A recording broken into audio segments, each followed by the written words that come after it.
So Crash Landing on You is a thing, and if you're wondering what the heck I'm referring to, I'm not surprised. Crash Landing on You is a Korean drama, or K-drama for short, that's been given critical acclaim, and thanks to its distribution on Netflix, it's been lauded and enjoyed by audiences worldwide. So today, I'm going to talk about Crash Landing on You.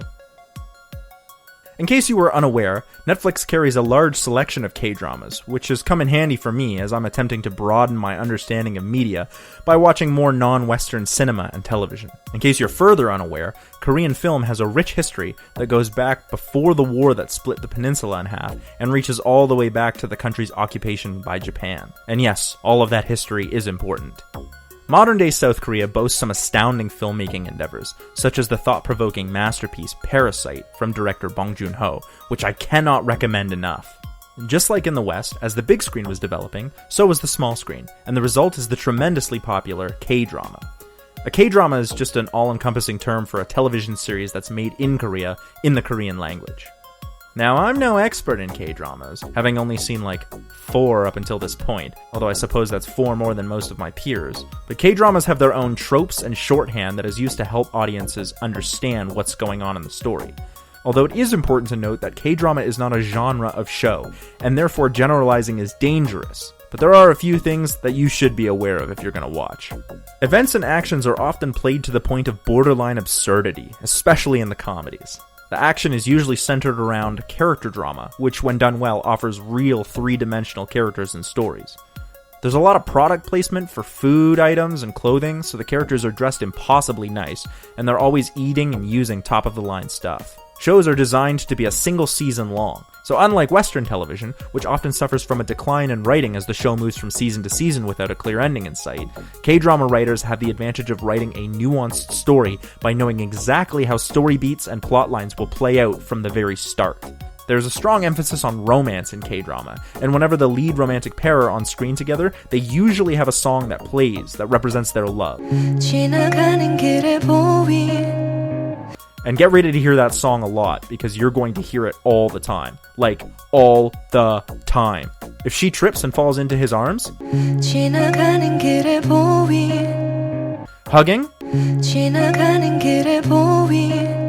kissing,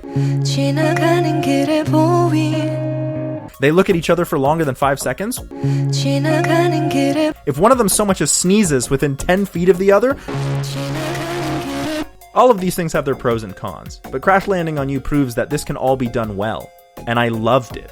But it wasn't the great storyline or writing or over-the-top romance that really caught my attention. Okay, it wasn't only those things. For me, the real reason that I want to continue to talk about this show was how it depoliticizes people from their country and government, and emphasizes empathy and a reintroduction of individual identity on those who may have come from a place that is viewed negatively. For context, I'm going to give a short summary, but there will be some spoilers, so if you want to watch the show, go and thoroughly enjoy Crash Landing on You, and I'll catch you back here after roughly 24 hours of K-drama bliss. Okay, please excuse my terrible Korean pronunciation. Crash Landing on You, or Love's Emergency Landing if directly translated, centers around 2 very different characters. The first, played by Son Ye-jin, is Yoon Se-ri, a South Korean businesswoman who's part of a stupidly rich class of people living in Seoul, South Korea. During a paragliding accident, she winds up landing in the demilitarized zone between North and South Korea. She is discovered by Ri Jeon-hyuk, played by Hyun Bin, a captain of the North Korean army stationed in the DMZ. After she literally falls on him from the top of a tree, the two of them go through some absolutely ridiculous adventures, and they fall in love. Se-ri eventually returns home to Seoul, but she's not safe, as the man who killed Ryong-ji-hok's brother, Cho Chil-gang, and the reason he had to leave his former career as a professional piano player, has sworn that he will kill Se-ri, even if she's in the south. Ri Jeon-hyuk secretly leaves for South Korea to protect Se-ri, and his father sends some of his former troops to bring him back before anyone can discover that they're missing from North Korea.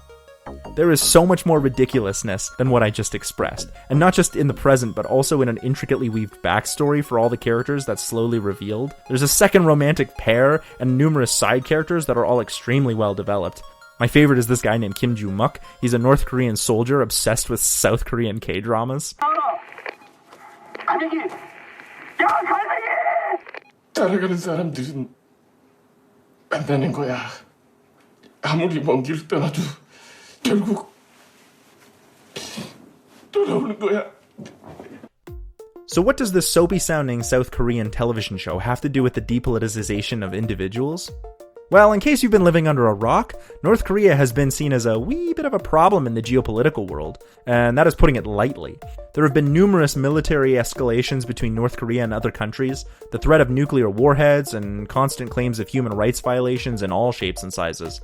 By all accounts, it's not a great place to live, and the cult of personality that the Kim family has used in an attempt to brainwash North Koreans into believing that they are gods is frightening and shows all the hallmarks of a totalitarian regime. But Crash Landing on You reminds the audience that those in power in these kinds of regimes are not indicative of the people who live there. Often when countries have nationalistic identities, we are quick to group those who live within their borders as being privy to and explicitly on board with their government's ideological practices. We are very quick to label those who do not share our view of how the world ought to be as the villains. We group them together into a kind of amalgamation of the enemy, or the other. We begin to view organizations or movements that we do not agree with as a single unified idea or identity. We do this because it is easier to vilify a faceless ideology rather than specific people, and when there are specific people, we're quick to turn them into straw men and make them into a caricature of who they actually are, and then we use them as the face of this movement instead of a flag or group or name. Crash Landing on You makes the accuracy of its North Korean characters as real human beings its highest priority. While major political figures and events are avoided, the lives of the North Korean villagers and soldiers are handled with care and tact, albeit with some dramatization for comedy and storytelling.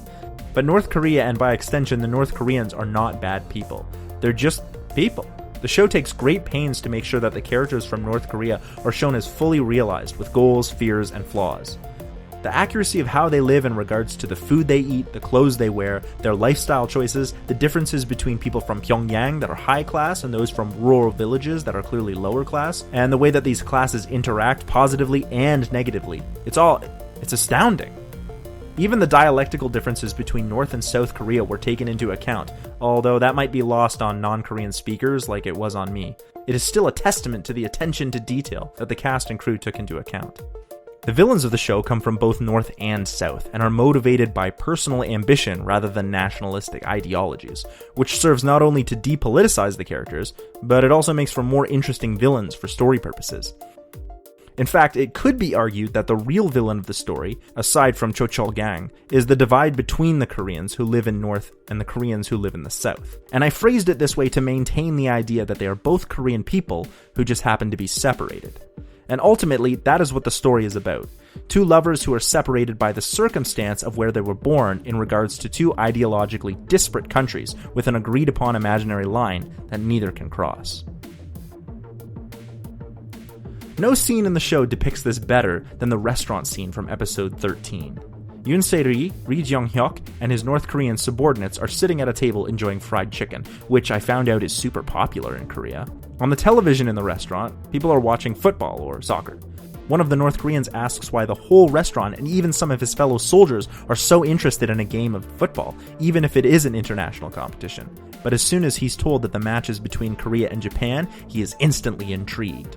What follows is the North Koreans who are in disguise, cheering with their South Korean neighbors during the ups and downs of a football game. Now, I'm no sportser type man, but I do understand football, or soccer, is a beloved sport worldwide, and its importance to those who grew up with it and follow it brings bragging rights and lifelong friendships and rivalries. I also know the history between Japan and Korea, a history that would play out very competitively on the international stage during sporting events. It's not unlike watching a cricket game between Pakistan and India. That is why the characters are so involved and so passionate. This scene purposefully does not focus on what is going on in the game, choosing instead to focus on the reactions of all those in the restaurant. All the patrons cheer and chant for their team. They feel disappointment and elation together. The scene doesn't even explicitly say which team won because it's not really the point. The point is that for a brief moment, the North Koreans and South Koreans were unified in their passion for a sporting event. Football is pretty universal, but music or movies or other mediums are also a great way of unifying people. This scene serves as a great moment of fun and comedy that really has no bearing on the plot at all, except for showing that not only is Se-ri happy to have her friends with her as a family, but that all of them are Korean, and that the similarities are more important than their differences. Apart from the thematic storytelling of the show, I think that these lessons are important. In a politically charged time, particularly in some countries regarding leadership and political ideology, it is important to remember that people with ideas that we do not agree with are still individuals. We should seek to understand, if not become friends with, everyone as an individual. Every person deserves to be depoliticized from the ideologies that may in fact be thrust upon them rather than voluntarily taken up. And that is what I liked about Crash Landing on You. That and the over-the-top romance plot. So ridiculous. Just give me a second to rant. All the side characters are so crazy. Sonia Jin is so pretty, what the hell? How can one person be that pretty? The emphasis on playing music was cool, and it's important to the plot. The fact that the show splits its time between North and South and manages to have a fish-out-of-water narrative for both somehow. Just everything that happens in Switzerland in the past is so impossibly contrived, and I never wanted it to end. Go and watch Crash Landing on You.